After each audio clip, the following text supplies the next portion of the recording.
how did you get that footage of Diddy? I figured most journalists would not disclose their source. If Sean Combs watches this, what do you think he's going to feel? I think he's going to say this is the best documentary I've seen in a long time.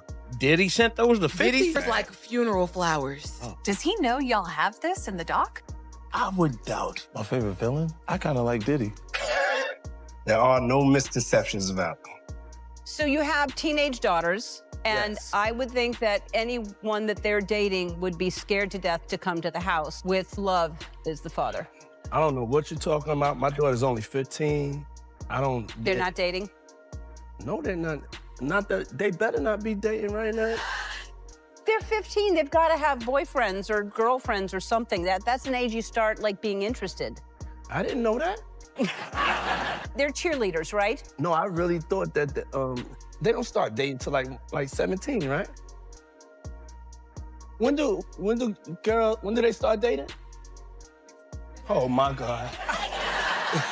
The new baby oil. Should start looking gray if you ain't got nothing on it. It's got the new baby oil, man. Say baby oil. You ran through 8,000 jars of them in print, man. It was Ashy Larry. Okay, relax. Man. Still got everybody looking.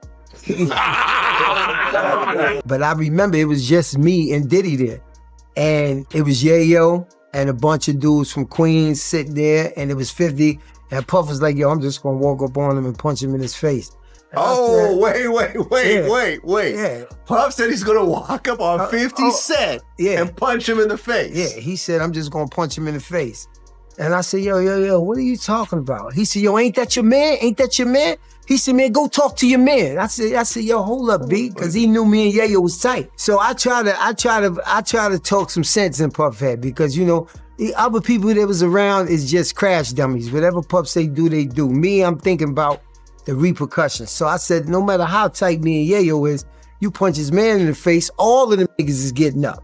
Oh, yeah. You know what I'm saying? So it's just me and him. So I said, yo, B, you can't do that, man. I said, yo, it's just me and you here. He said, what, you scared? You scared? I said, nah, I ain't scared. I said, I'm just telling you, like, that don't make no sense. He would do a lot of foul shit. Like, behind the scenes, he would do some foul shit. Like, hating on, like, doing things with people I'd done business with, that he done business with. He would say shit that I was like, he said that to you? Right. I was like, yeah, so all right. You know what I'm saying? Like, and niggas don't know what they like till they see somebody with it. So they want the girls after you're done with them and shit. Yeah. Leftovers. Yeah. Let's take your leftovers. A lot of niggas have more leftovers. You and Puff haven't liked each other business-wise for a long time. But that's why it's only business. It was really, away from that, I explained why I didn't hang out with him, right? Because it's fluffy stuff going on. It's not your scene. It's not my style. Not your scene. They hug you from the front and the back at the same time.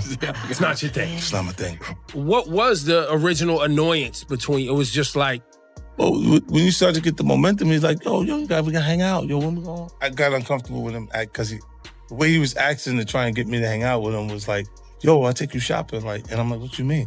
Like, that's something you say to a woman you're attracted to, maybe. Right. At Chris Lighty's wedding, he told me he'd take me shopping. I looked at him like, what you just say? It's just weird, bro. Like, and now you start to see a lot of the weird stuff that was there. It looks like it all lines up, don't it? It was not in the closet. It was in front of you, and you wasn't seeing it because you see the beards, or you see the girls. So you didn't look at them the way it actually is to a degree. You guys, 50 Cent is not letting up on Diddy.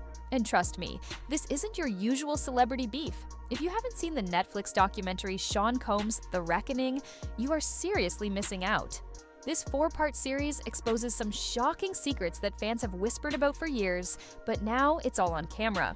We're talking jaw-dropping allegations involving Tupac, Biggie, and Diddy's own inner circle, and the way 50 Cent is responding is absolutely wild. From the very first episode, I couldn't pick my jaw up. The documentary starts with a few familiar claims, but by the end of episode 1, you're left questioning everything you thought you knew about one of hip-hop's most untouchable figures. Allegations aren't just thrown around. They come with alleged evidence, and it's enough to make anyone stop and pay attention. But what makes this even more explosive is that 50 Cent isn't just watching from the sidelines. He's actively involved, and he's making it clear he's not finished. The first thing that caught everyone's attention was 50 Cent's response to the documentary itself. When it dropped, Diddy was reportedly livid, and in classic dramatic fashion, he sent 50 Cent flowers at a club. But these weren't just any flowers. fans quickly pointed out that the arrangement looked a lot like funeral flowers. Now, let's break this down. The arrangement had lilies, the most common flowers used in funerals, symbolizing death and the afterlife. The fall color scheme of burgundy, orange, and yellow is often used in memorial arrangements. The style itself, very formal and structured, exactly like something a funeral home would prepare. Even the sunflowers, though bright and cheerful, are often used in celebration of life services. Put it all together, and the message was loud and clear. It was giving, "Your funeral is coming," allegedly. 50 Cent didn't hold back either. He posted the flowers online and mocked Diddy for the gesture, asking, "What kind of gay is this? Why all the foreplay? Get busy." The symbolism wasn't lost on fans or critics. It was a bold move, but also risky. Sending something that can be interpreted as a threat? That could definitely come back to bite you legally. But this is classic 50 Cent. He doesn't back down, and he doesn't play it safe. Then, there's the question of how 50 Cent got his hands on some of the most private footage of Diddy before his arrest. People were buzzing, asking, did 50 hack into Diddy's hotel room? The rumors flew fast and hard, but here's the real story. The documentarian who was filming Diddy went out of town for 3 days and hired a third-party crew to continue filming. That third-party crew ended up selling some of that footage to 50 Cent. It's not all the footage, just what was captured during those 3 days. But even that tiny slice raised eyebrows, and fans are already speculating whether it could lead to new legal consequences. Documentaries have historically done more than just entertain. They've influenced investigations and even court cases. And with 50 Cent promoting the series, dropping clips that show Diddy in private moments, the questions keep piling up. Could this footage actually be used against him in the future? As if that wasn't enough drama, rumors started flying that Diddy sued Netflix for $1 billion. Spoiler alert, that hasn't happened, at least not yet. But the chatter online shows just how explosive this documentary is. People were mad at 50 Cent, accusing him of being petty or unethical. But here's the thing, why target the messenger when all these allegations are about serious events? Some argue 50 Cent isn't the right person to tell this story, but honestly, do you think anyone else would have gone as deep as he did? He's the one brave, or bold enough to pull back the curtain on Diddy's empire, and the results are nothing short of captivating. One of the strongest points of the documentary is how thorough it is. 50 Cent brought in credible commentators who gave context and depth to the allegations. Names like Kirk Burrows, Capricorn Clark, Eric Sermon, and Mark Curry might not be household names to everyone, but in hip-hop and media circles, they carry serious weight. They knew Diddy personally or professionally, and their accounts are detailed and compelling. Mark Curry, for instance, has been speaking critically about Diddy for years. He wrote a book called Dancing with the Devil, exposing the inner workings of Bad Boy Records. In the documentary, he dives even deeper, showing how some of Diddy's most well-known verses and business moves had darker undertones. And you can see it when he talks. He's precise, confident, and backed by years of experience. The documentary doesn't just rely on old footage and commentators. It digs into personal accounts from people who haven't spoken much before. Craig Mack's wife, Aubrey O.D., Keena Harper, all provide stories and perspectives that fans have never seen. Some of these accounts are deeply personal, revealing the complexities of relationships, power dynamics, and the alleged manipulations that occurred behind the scenes. For instance, there are shocking allegations about Diddy's relationships, the people he dated, and even claims about his early years mentoring younger artists. One particularly controversial revelation involves claims about how he influenced, guided, and even exploited certain artists when they were young. It's uncomfortable to watch at times, but it adds context to his rise and the lengths he allegedly went to maintain control. And then there's the juror perspective, something you don't usually see in documentaries like this. By episode 4, the series brings in jurors to provide insight into ongoing or potential legal proceedings. It's fascinating because it juxtaposes fan obsession against serious legal matters. You have people who are starstruck, trying to meet their favorite celebrity, and then you have jurors weighing evidence, trying to remain impartial. The contrast is stark, and it makes you think about the difference between celebrity culture and accountability. The documentary also highlights ongoing speculation about Tupac and Biggie.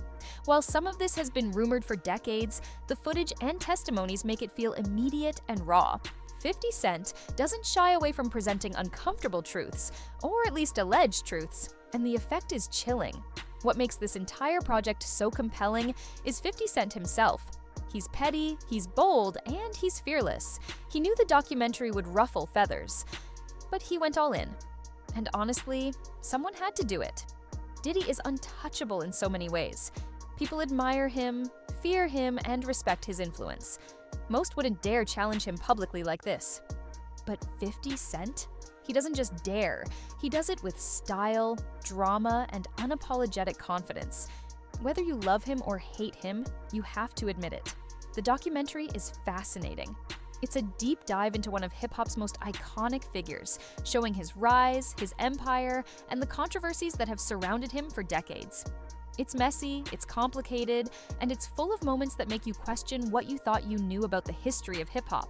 So, what's the real takeaway here?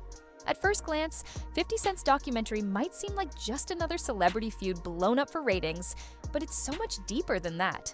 This isn't merely a personal vendetta or a petty grudge match.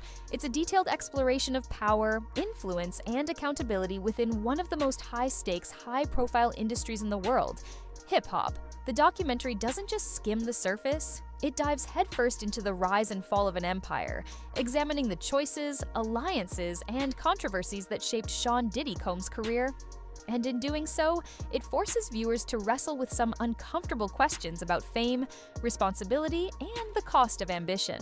Watching this documentary, you can't help but wonder, is 50 Cent motivated by revenge? Is he pursuing justice for past wrongs? Or is he simply revealing the truth as he sees it? Truths that many have suspected for years, but were too intimidated to explore publicly? The lines between these motivations blur, and that's what makes the story so compelling. It's messy, it's dramatic, and it's painfully human. In a world where public figures are often sanitized or protected by image management, 50 Cent refuses to hold back, and that refusal creates a narrative that feels raw and unfiltered. And let's not forget the broader implications. Beyond the personal feud, this documentary highlights the consequences of unchecked power and influence. It shows how one person's decisions ripple through the lives of countless others, shaping careers, reputations, and even personal relationships. Whether you love Diddy or hate him, the series offers a rare glimpse behind the curtain of an industry built on image, competition, and loyalty. And it challenges viewers to consider the price of success. What makes this even more intriguing is the unanswered questions that linger after the credits roll. Potential trials, legal speculation, and public debate all hang in the balance, leaving audiences eager for what comes next. The story isn't wrapped up neatly, it's ongoing, unpredictable, and evolving in real time. And that uncertainty keeps the conversation alive, long after people stop watching. It's also worth noting how bold this project is. Not many would dare take on someone of Diddy's stature with this level of scrutiny. It takes courage, audacity, and yes, a bit of pettiness, something 50 Cent has never been shy about. But that audacity is exactly what gives the documentary its edge. By confronting controversy head-on, he sparked a discussion that goes beyond celebrity gossip, forcing audiences to think critically about accountability, ethics, and the power dynamics that shape culture. So now, the question turns to you. Did you watch the documentary? What did you think about 50 Cent's approach? Was he justified in exposing these alleged secrets, or did he cross a line that shouldn't have been crossed? Do you think this is about personal revenge, or is it an attempt at a larger reckoning? And ultimately, how does it change your perception of both 50 Cent and Diddy? This conversation is far from over, and your voice matters. Drop your thoughts in the comments below, because the debate is just beginning. And trust me, it's going to get even more heated as the story continues to unfold. This is the documentary that's making waves, shaking up the hip-hop world, and giving us all a front-row seat to one of the most intense celebrity conflicts of our time. And if you haven't seen it yet, buckle up. You're in for a wild ride.